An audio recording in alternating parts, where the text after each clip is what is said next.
Hello, today I want to share with you my ideas about the question if Russia's government honestly believes the war in Ukraine and the sanctions that followed to be purely the fault of Western Europe and can be mitigated in the future so everything for Russia can go back to normal. I think Russians see many options to move out of the sanctions and win the war. Here are a bit of things that can decrease the pressure of the democratic countries against Russia. But before we can move forward, I'm asking you kindly to subscribe to the channel so I will be able to develop the channel and you will not miss the video. Share the information you may send to the people you know in text messengers and on Facebook. To support me with this job, in the details down below, you may find my PayPal address. Now let's move ahead. Changing the governments in the democratic countries. This is the first thing they are hoping. This can lead to problems inside of the countries, so they may have no time for supporting Ukraine as they have their own problems. A good example is France. They have Marine Le Pen, who is highly likely Russian collaborator that receives money and does whatever just to reduce government control of the country. Also, Russians tried to do it in Italy, but it was unsuccessful since Italian Prime Minister Giorgia Meloni is much stronger. Russians hope Trump will become the next president in the United States and will stop supporting Ukraine as he promised to finish the war in 24 hours. And I understand that Trump is willing to let Putin win the war. Secondly, Russians were expecting huge support from China. For now, it seems Chinese officials did not support Russia much. But as we never know, we have no guarantee this will not be changed in the future.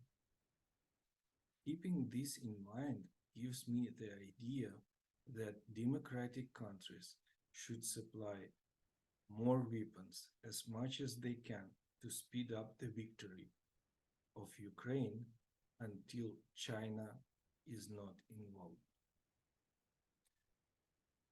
Thirdly, they hoped, Russians hoped blackouts in Ukraine will motivate Ukrainian citizens to give up. To motivate Ukrainians, ask the Ukrainian government to give up. So they striked Ukrainian infrastructure daily during the whole winter. In some areas of Kyiv, there was a time when we didn't have electricity a week with the outside temperature minus 10 degrees Celsius or 14 Fahrenheit. But nobody wanted to give up. The European Union supplied electricity as we had low generation in Ukraine because of the strikes of generation infrastructure. And with European Union electricity and our own, we survived. Fourthly, they are trying to work with India and the Latin American countries. First of all, Brazil and Argentina. Russians trying to sell them oil and gas with the huge discount. Probably also procure there and in China microelectronic things that will help them in construction of the missiles and upgrading all tanks, helicopters and aircrafts. Last but not least, Russians want to continue the war with no difference how much may it cost. They want to have empire or die. So they just want to have empire with no matter how much will it cost. And when I say they, I mean just usual Russians. So Russian government just does the job of what Russians want. The Russian citizens do not want their forces to stop, even though dramatic losses of their army. I understand it is hard to believe, so for those of you who want to check, I'm saying true, just go to a chat roulette and talk to them. Many of them know English, so you'll find someone to talk. They will tell you something like that.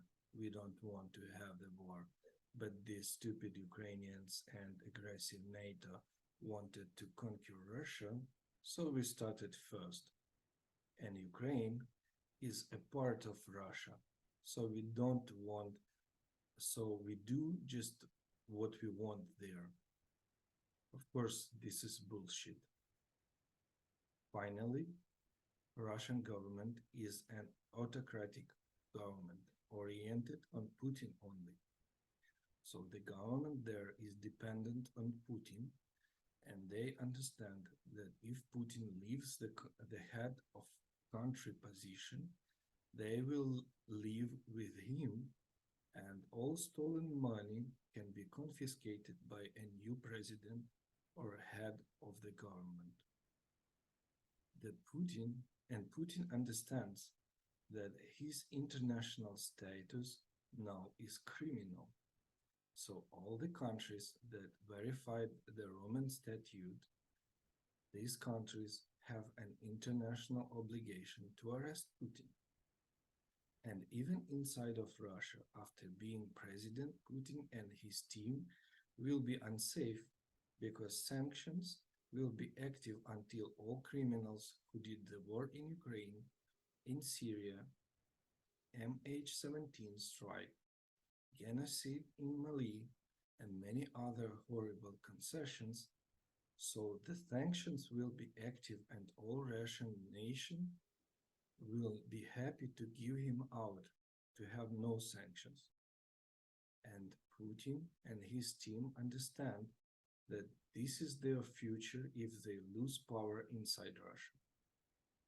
Thus, they will keep the war going as much as they can and kill Ukrainians in the war and everyone inside Russia who can make any risk for them. But the biggest problem is with Russian citizens. They support war against other countries and genocide. They want to have empire, so the next after Putin politicians in Russia will need to be oriented on these needs and will follow imperialistic ideas as soon as Russian industry and an economy will be able to start the war again. The only way to solve this problem is to split Russia to 10 or 20 different countries, so nations inside Russia can finally have their own countries, and Russia will stop its war and destructive impact all over the world. Just a kind reminder, thumbs up, subscribe. See you later. Bye bye.